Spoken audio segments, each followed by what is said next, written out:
What's up people, it's 2018 and welcome to episode 5 featuring breakdancing mosquitoes, mutants, Kill 'em all! damn, why is it still so cold? And what the heck is this music? Oh you little cocksucker, I'm gonna make you shut the fuck.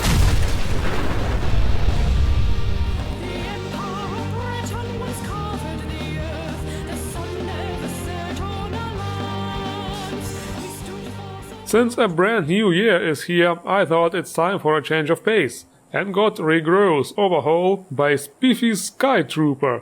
Wow, right? Maybe not very lore friendly, but it makes the game look incredible, kinda like Last of Us or Crysis 3. But it seems the modding community decided to fuck me in the ass with Winter Overhaul by MassShep. So it means we are back to ice and snow, at least for this episode. So this right here is quite a hardcore comparison, of course. The winterized landscape does look really impressive, however. It looks even more winterly than the winter part of the Four Seasons mod I used earlier. It's also quite a massive chunk of a file, 1.5 gigs to download, and Talos knows how much on your hard drive. This is the price we have to pay for this day after tomorrow type of apocalyptic feeling. This mod does not only change all the surrounding textures to snow and ice, but also makes tweaks to the weathers, so it's incompatible with other weather mods. But the end result is indeed, cool?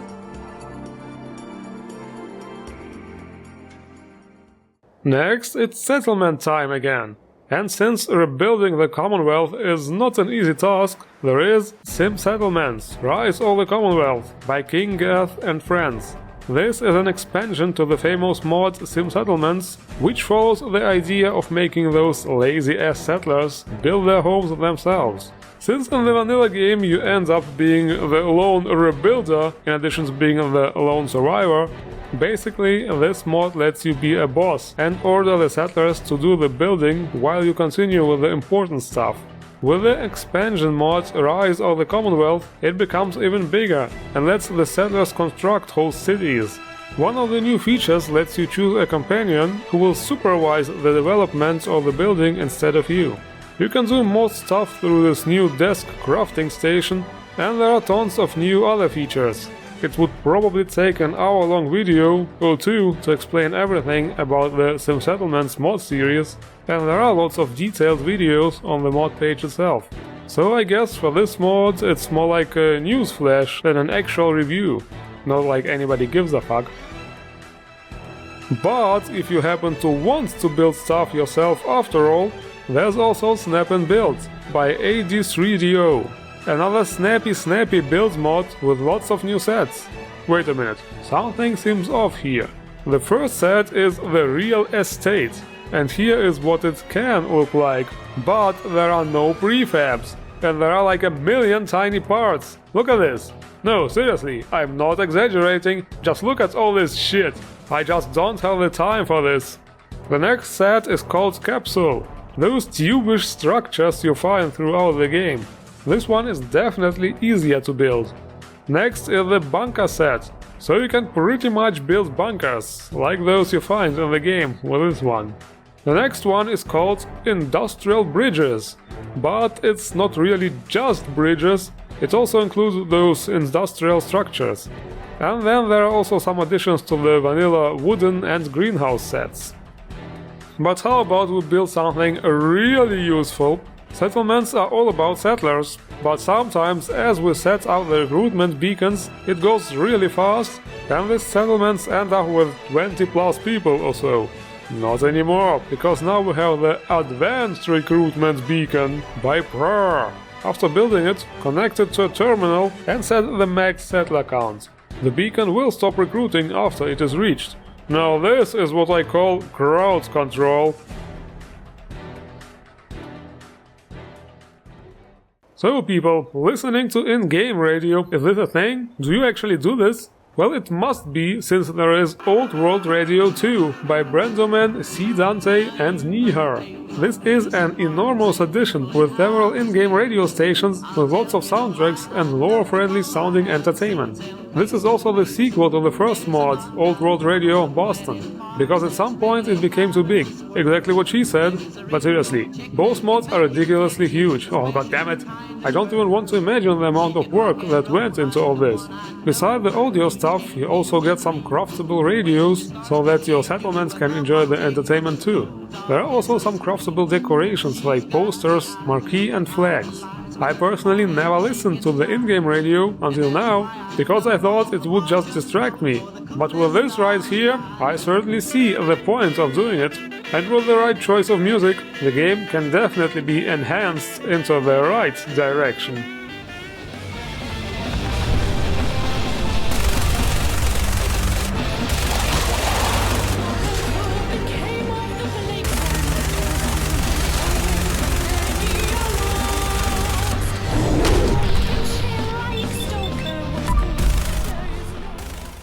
The next mod is all about damage. Floating damage by Kassent. Yeah, Skyrim got this nice little addition not too long ago. Time for Fallout to catch up, it seems. See the damage you deal in real time. Much immersion, right?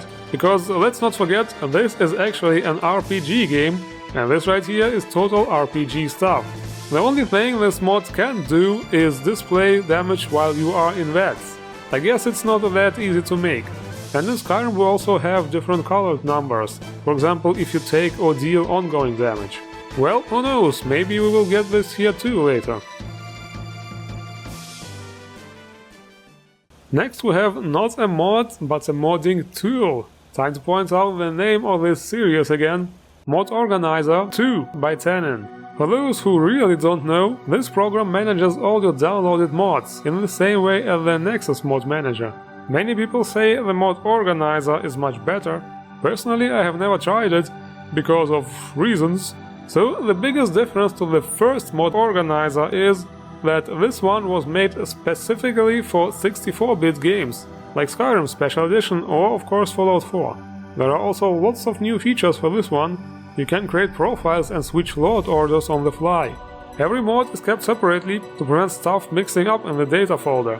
In other words, you will have a virtual data folder for every game, and so on and so on. This definitely seems like a good alternative to the Nexus Mod Manager, and I'm sure many of you will use it.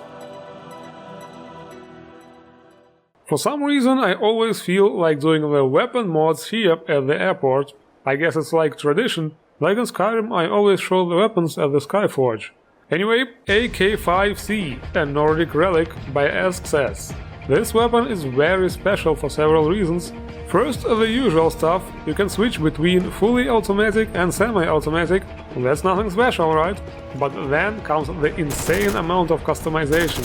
The regular stuff like scopes, barrels, stokes, and also things like damage modifiers, zoom levels for the sights, different colors and shapes for the sights, dots, and so on. I really like how this mod doesn't take itself too serious though. There are a lot of funny attachments, like a variety of stickers, or how about a pencil as a bayonet, or a can as a drum mag. There's also this mag, which is so long that it's wrapped around the barrel. I mean, how the hell do you reload this? Cover me, I'm reloading! Still reloading! Just a bit longer. Almost done. And then there are also two unique weapons, the Blue Bird and the Special Snowflake.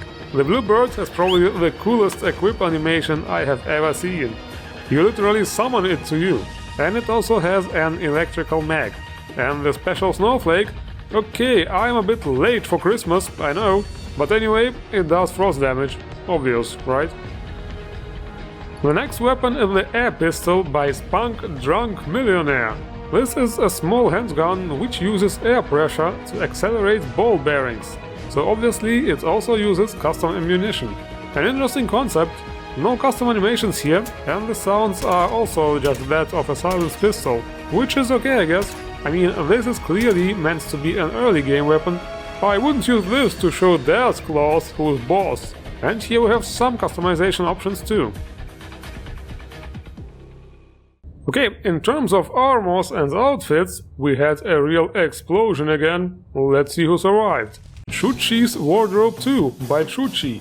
Oh shit, this is another one of those gigantic mods with millions of outfits, slightly exaggerating, but only slightly. So, to make things more practical, we are going to use a mannequin liner this time. Yes, I'm evolving!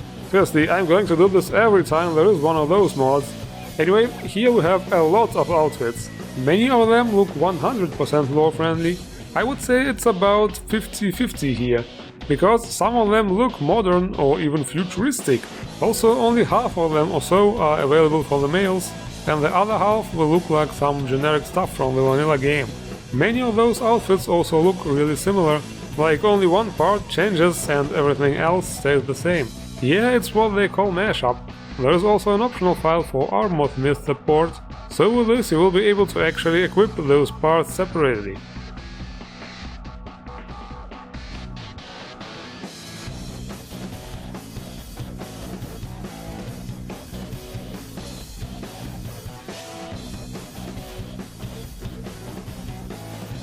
The next one is TERA Christmas outfits by Gerbsdale and Future Tech. A bit late for Christmas, aren't we? Nah, actually this one was released on the 23rd of December, so it's cool. But since I make Fallout reviews every 2 weeks...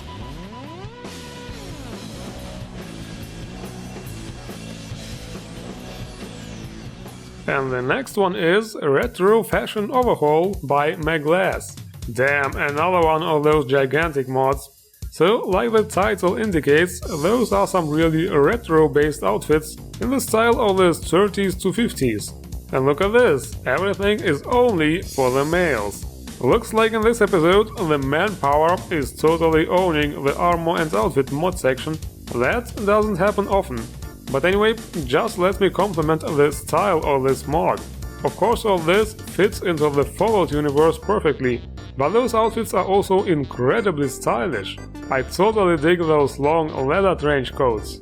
I remember I always wanted to have one of those when I was young, and at some point I got one, but not a leather one, because it was way too expensive.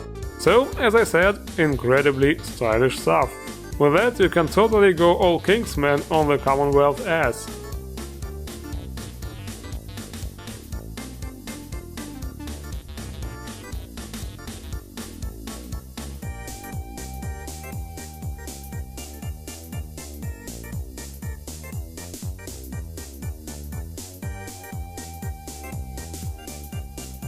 Believe it or not, there is another one. DC Legends Deathstroke Legendary Armor by Athenak. Deathstroke in Fallout? Yeah, sure, why not? Looks cool enough? I mean, I'm not a fan or anything, but I always like this design. You can change the color of the armor and also the stats using the armor bench.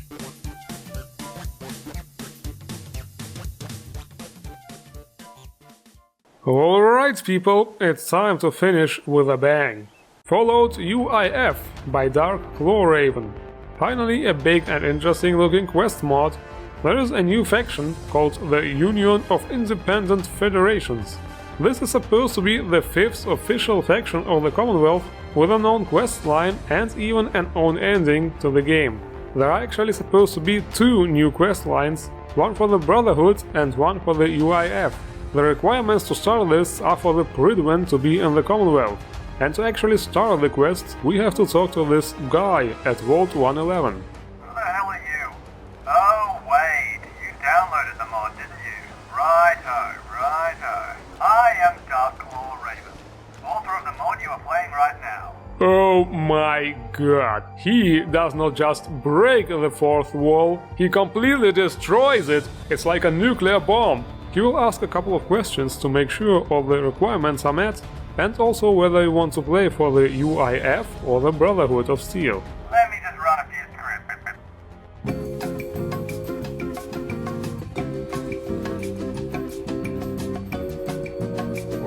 Well, that's definitely not something you see every day.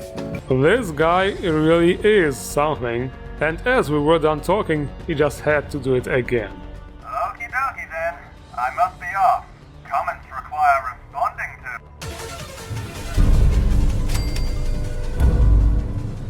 Well anyway, since I decided to play for the UIF, To join them, we have to go to the outpost not far away from the Red Rocket garage. I've got a little test lined up for you. See if you have what it takes. To prove ourselves, we get a task to take out a raider named Bonehead. Don't ask me why he calls himself that. Raiders are fucking stupid. This is pretty much just a random raider in one of the vanilla dungeons.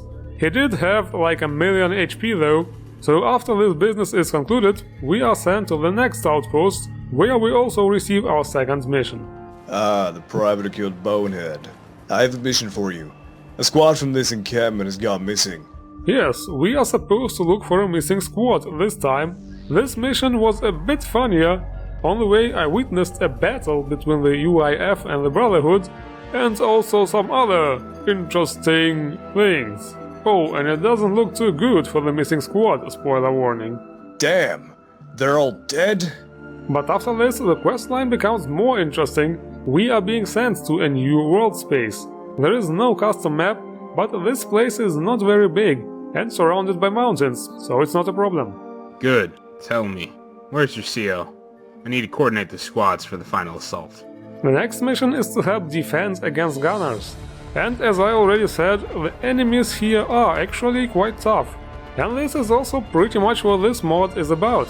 I have not played through the whole questline, but it continues in a similar fashion. Overall, this is definitely a great mod. The voice acting is really good, the random NPCs will comment on your accomplishments and so on. There are a couple of funny moments here and there, you get to take part in some epic battles, and let's not forget that there are actually 2 different quest lines. In other words, a lot of content. And this is it for this episode. The links to all mods are as always in the description. Don't forget to endure the mods you like. And if you enjoyed this review, hit the like button and subscribe for more. I thank you all for watching and see you around.